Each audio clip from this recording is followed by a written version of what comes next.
this is John and Steve from Midlands Metalheads. We're on site at Metalheads, North Wales for HRH Prog 7. And today we're speaking with Neil and Mark from the Amber Herd. How you doing? Hello, yeah, fantastic. Good, Fantastic. Yeah, brilliant. And as you just said, it's your first time here. It is, yeah. First time in Philly. It's, yeah, we're loving it so far. Yeah. And have you been on, or are you on? Yeah, we've been on. We were on at 2:40 today on stage 2. Okay, how did it go? We missed it, unfortunately. Yeah, well, of course, stuck in here. It was tremendous, actually. I was astonished. It was everything we could have hoped for. The whole thing, the organisation, the sound, the crowd, everything was brilliant. You know, we had a really good reception, and yeah, we had a lot of positive feedback. So honestly, it couldn't have gone better, mate. Thank you. And the on stage sound good. Brilliant, perfect, superb. I said during our set that the guys on stage and on the sound were the best we've ever worked with. I stand by that. Incredible. Yeah, totally professional. Yeah, especially as they've been blinded by the sun at the time, and he actually couldn't see his mixing desk. No, absolutely. We because the sun rarely in Petheli in November was banging in through the skylight, and it was honestly blinding. I couldn't see anything. And the sound guy couldn't either. So he was mixing blind, and after a while, of course, sun moves and it got better. But it was really astonishing. Highly unusual. November, and we were out in t-shirts. Yes, we came in our thermals, and we had to shed them. So, unbelievable. I couldn't blame you. A bit nippy now, isn't it? So, it's starting to nip up a bit. Nice, warm, welcoming Midlands Metalheads band. We have Skittles and biscuits for you to consume as a reward for your set earlier on. Oh, bless you. Thank you very much. I may well partake in a bourbon. Thank you. Classic bourbon. It's beautiful. You can't beat it. Thank you. For the benefit of our listeners that may not have encountered you before, would one of you like to give a bit of a potted history of the band? I understand you started back in 2009, was it? Something like that? I remember, yes. Yeah, well, we started... Neil had been making music acoustically for many years and had come up with the name The Amber Herd for his solo musings. And I think we got offered a gig. We did get offered a gig playing Pink Floyd tribute night in Glasgow and Brighton. Yeah, the Comedia in Brighton, and we decided to do Pink Floyd covers acoustically, which was interesting. Yeah, we were doing stuff like If, Green is the Colour, Cymbaling, that sort of, pastoral stuff, post-Sid, pre sort of dark side stuff. And and as a result, we decided to amp it up, get the guitars, get the guitarist, bass player, take it up to a full drum kit, keyboardist, and it kind of evolved over the last 10 years to where we are now. So we did actually bump into one of the guys who headlined that night, I think, guys from Darkside. Yeah, a band called Darkside, who are really superb Floyd covers band. And in fact, I remember on that day at the Comedia 11 years ago, we were new, we hadn't played a show, and there were 4 of us on acoustic guitars and that. And these people did Great Gig in the Sky properly. Yeah. And then we had to come on after them and clink around doing If. But it sort of worked, and they were so gracious today, and they remembered the name and came up to us and said, "We think we know the name. You can't be the same band we played with 10 years ago," and of course we were. So it's lovely. The prog community is it's just blown our minds today. Actually, the amount of love and friendship we've had on this site today is amazing. Fantastic. I mean, would I be safe in saying that you wouldn't strictly consider yourselves prog? It's not the first word that comes to mind when I listen to your music. What's prog? Yeah, that's a question. And then we roll it. I don't know. We're a rock band, and I've spent my life listening to progressive music. When I was 13, I used to go to Andy's Records in Peterborough and buy second-hand vinyl of Emerson, Lake and Palmer's first album, and I don't know, Selling England by the Pound, and all of that. And I used to get all this stuff, devour it. Yeah. So that's my background. But the band we ended up becoming, don't necessarily do that. But what's progressive rock in my mind? I think the thing with prog fans and that, if you're a decent band and you play decently and your music is okay, and you're not rubbish, and you're just a little bit different, then they'll accept you, you know, whether it sounds like Emerson, Lake and Palmer in 1972 or not. So we ain't a prog band, but hopefully, and I think has been proven today, and our hearts are, you know, just so full of love for this event, because everyone has been so gracious, and I think everyone secretly accepts that actually you're not a prog band, but no one had the temerity to say, "Oh, you're not prog." Yeah. Everyone said, "Actually, you're a really good band. We enjoyed your songs and we enjoyed your set, and well done." And to me, that's prog. Prog is progressive in the sense that everyone is willing to listen to music as long as it's good, and you know, so yeah, and we've gone down really well. That's our I guess it's probably a rubbish answer, but we've gone down really well at Prog Festival, so it seemed to go down really well today. We played at Downfest.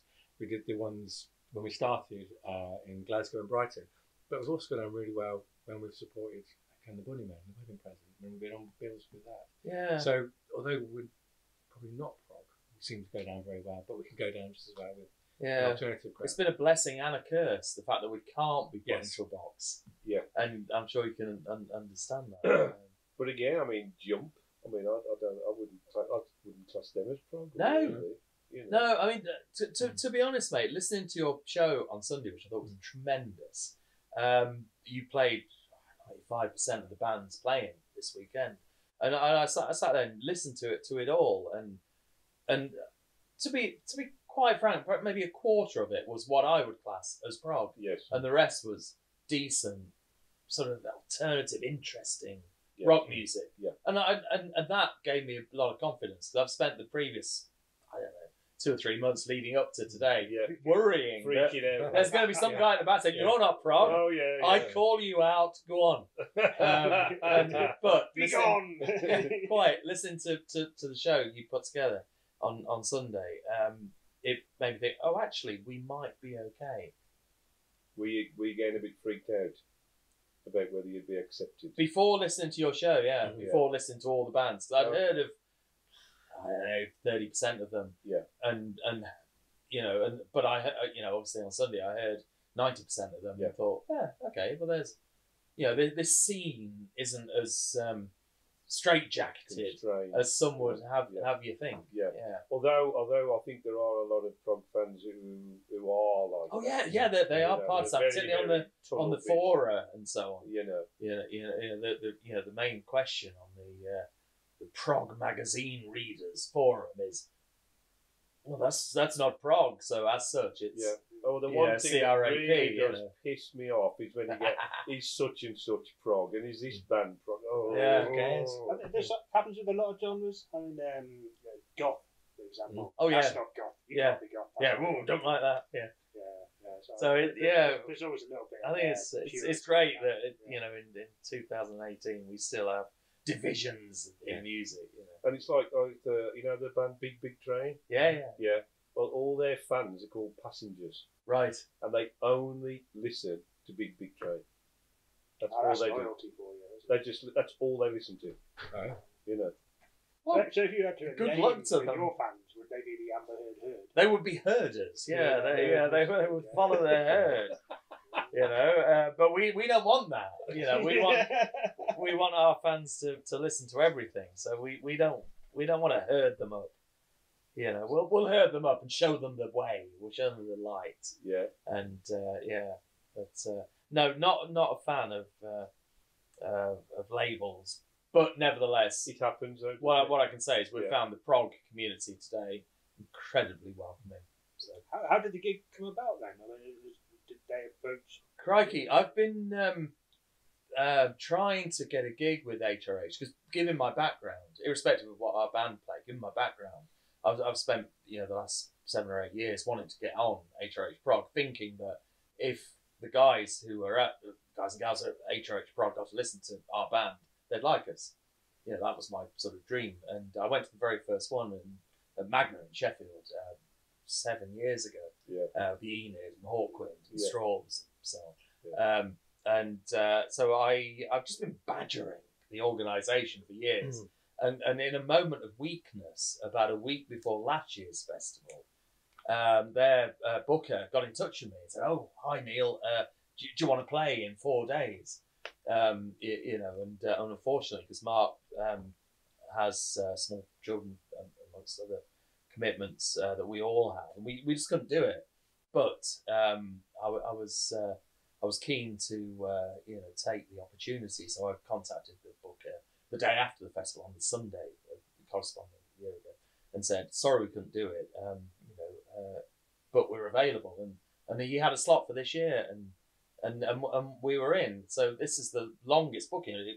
You know, a year less a day we've been booked for the show. About this for a year. Yeah, we have been cacking ourselves for a year, thinking that we wouldn't be accepted by the very people that we spent years wanting to play for. So that's why. Yeah. Excellent. Let's talk about the actual music. I think your most recent release was an EP. EP. Yeah. In Cascade. In Cascades, don't put me on the spot. I can't remember what's on it. Oh. It seems like a long time ago. No, we spent the last years sort of preparing for the next album, which is coming out next year. But the last EP was In Cascade with... Yeah, the second song we played tonight, Hall of Mirrors, which is a song you very kindly played on the show on Sunday. That's one of the songs on it. As is Thursday, we played that as ballady song. We played that today, and that went down well. Yeah. And then there's a song called Stage Fright that is our debut single from about 8 years ago that we always end the show with. And there's a version of that on there that's been mixed by a guy that I'm in another band with. I'm in you'll know Steve. Servants of Science. Band called Servants of Science, Brighton based. They are a bit more prog than we are. Yeah. But Stu did a remix of Stage Fright on that, and you know, it's quality EP. So we're sort of still selling that, but as Mark says, we're working towards album 2 that we're hoping to release for festival season next year. Tell us more about that then. Take this opportunity. The new album. Yeah. Wow. The listeners' anticipation as Okay. to what's coming next. Yeah. So album 2, it hasn't got a name yet.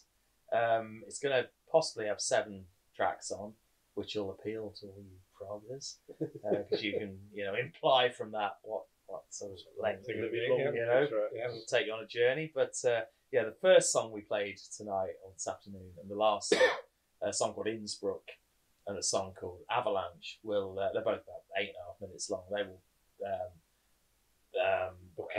bookend the album, and then between there's another one, including a song we played again today that I was absolutely really, really thrilled.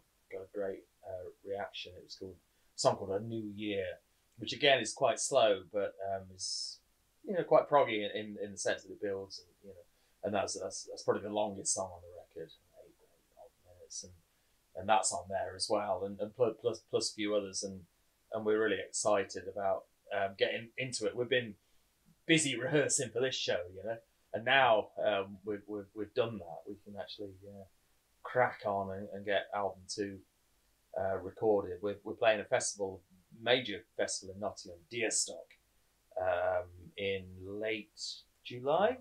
Yeah. Late July next year. Transglobal Underground are playing. Oh, right. So there we are. We tend to shift between genres, which is probably a useful thing, as I say. And we're hoping to release the album on that day at Deerstock in July in Nottingham. So late July time. Keep an eye on theamberheard.com, and you'll get all that info then. And do you find that having this ambivalence, it sort of allows you to play different festivals, different venues that are normally you don't want to not want to be pigeonholed as prog, in that respect?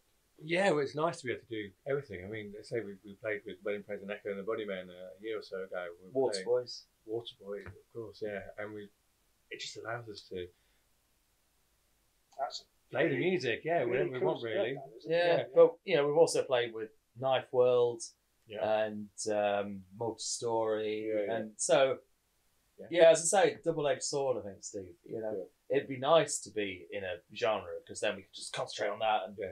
But so I don't know. But I'll be honest. Doesn't it give you that freedom, though? To sort of. It is nice to have that flexibility, the freedom.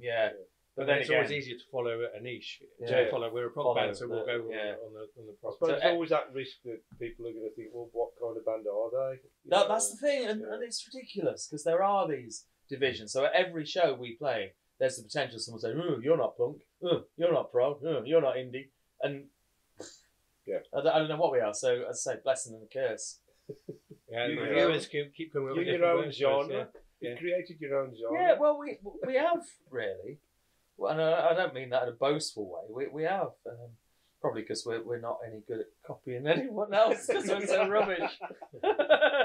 I don't know. Would you really want to be good at copying? Well, no, not really. Exactly, so- You know? Well, you started Yeah. out doing the acoustic Pink Floyd stuff. Yeah. Was there always that possibility that you could have gone down the tribute path? No. Never. It was a way in, and it opened a lot of doors, and that was great. But no. I It's a good excuse to get the band together, wasn't it? yeah, it was. It was an excuse. I'm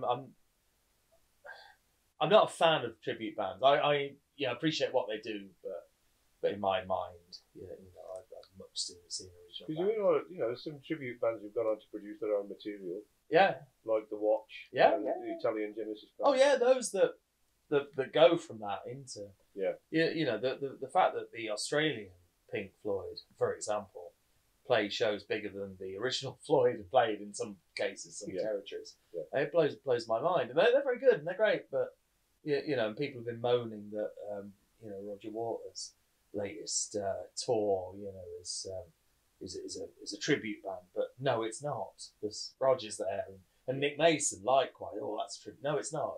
It's Nick Mason playing songs from Source of the Secrets. That's right. Yeah, and that. So, but no, we never really thought about being a tribute band. I expect that's where some money is. But we got used to the fact many years ago there's some money in what we do, so there's no point chasing it. Yeah. Brilliant. Well, guys, thank you very much for spending some time with us today. Yeah, thank you, boys. Really good. Thank you for Looking having forward us. to the new album. Perfect. It's Thank you. next summer, you say? Yes. Yeah, July. Excellent. Well, we look forward to that, and look forward to catching on too when you get out to promote that. Yeah, fantastic. We'll be there. You'll be the first to hear about it. Fantastic. Thank you. Yeah. Festival. All right. Cheers. Thank you Cheers, so much. Cheers, Thank you. Nice one.